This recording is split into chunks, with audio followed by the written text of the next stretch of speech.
What's up YouTube? My name is Adam and this is Broke Man Finance, a channel where we try to help you, the viewer, make the best possible decisions with your money.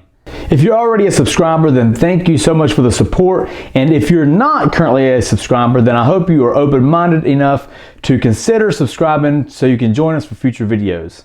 And if it's not too much to ask, we would really appreciate it if you would smash that like button.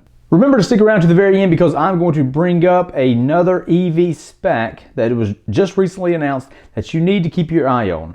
I'm so excited! Workhorse stock has been one of the hottest stocks out there. It's been getting so much hype and so much attention because of this lucrative USPS contract that's hopefully going to be announced sooner than later. But after it's announced, no matter what happens with Workhorse or how much they get, who's next?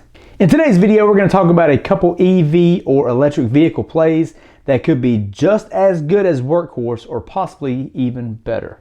The reality is this: the EV market is going to continue to become more and more saturated with EV companies. SPACs are looking for anything to sink their teeth into, and they're becoming more and more popular. And they know that anything with EV and SPAC in the same conversation equals hype, which equals money.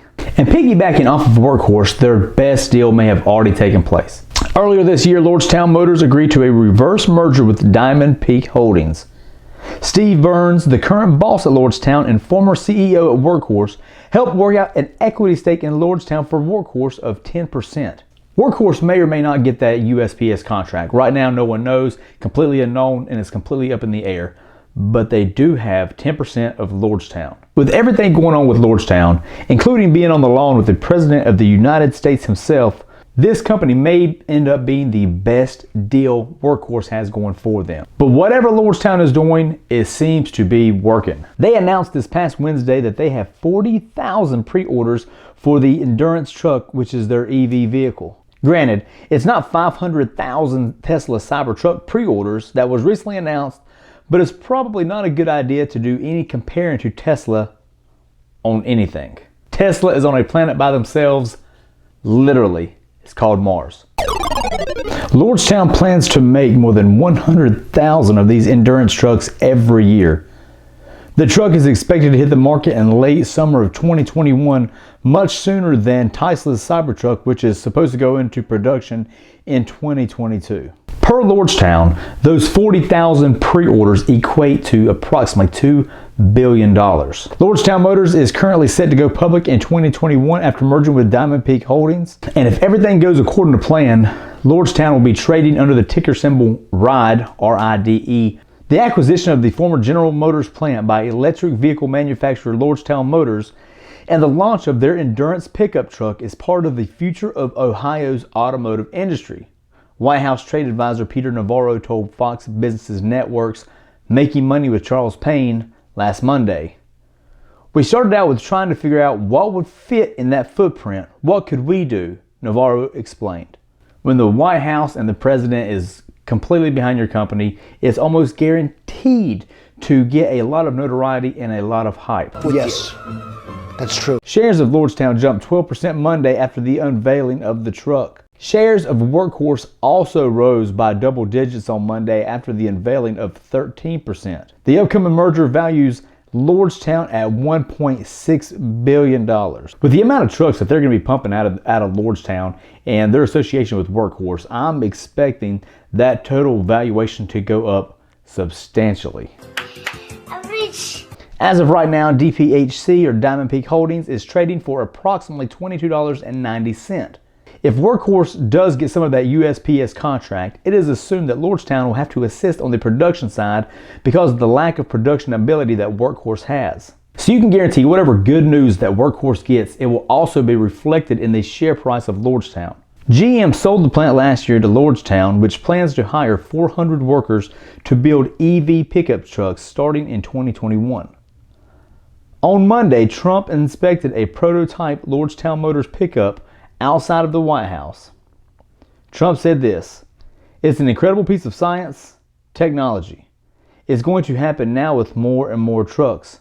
When the government doesn't want you to fail, you usually don't." GM's agreement with the Ohio Tax Credit Authority also requires the Detroit automaker to pay $12 million for community support programs. So although Lordstown took over the GM plant, GM is still heavily invested in this company and the community. If you're sitting on the sidelines wanting to get in on the EV action, Lordstown may be the smarter play at this point, because with 40,000 pre-orders and gaining more every day, the president driving PR, and if Workhorse gets the USPS contract, Lordstown is still going to benefit from it as well. Unless you were getting in on Workhorse at $1.36, at that point, then I would probably hold. Now remember the old saying I mentioned from my Blink video. During the gold rush, it was not the miners that got rich, it was the guy selling shovels. The second company I want to bring up is Switchback Energy Acquisition Company. They will be doing a reverse merger with one of the largest electric vehicle charging networks in the world. This merger is already valued at $2.4 billion and is a direct competitor to the already publicly listed company Blink. This company is ChargePoint. The final portion of this merger is expected to be complete by the end of the year.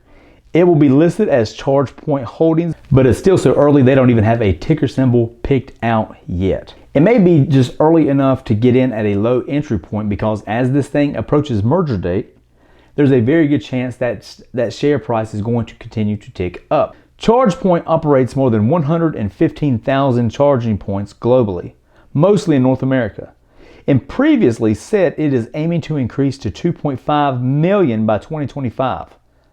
ChargePoint's revenue was $147 million last year, and its forecast growth expects to be more than $2 billion in 2026. Switchback Chief Executive Scott McNeil had this to say: "The EV charging industry is accelerating, and it is expected that charging infrastructure investment will be $190 billion by 2030.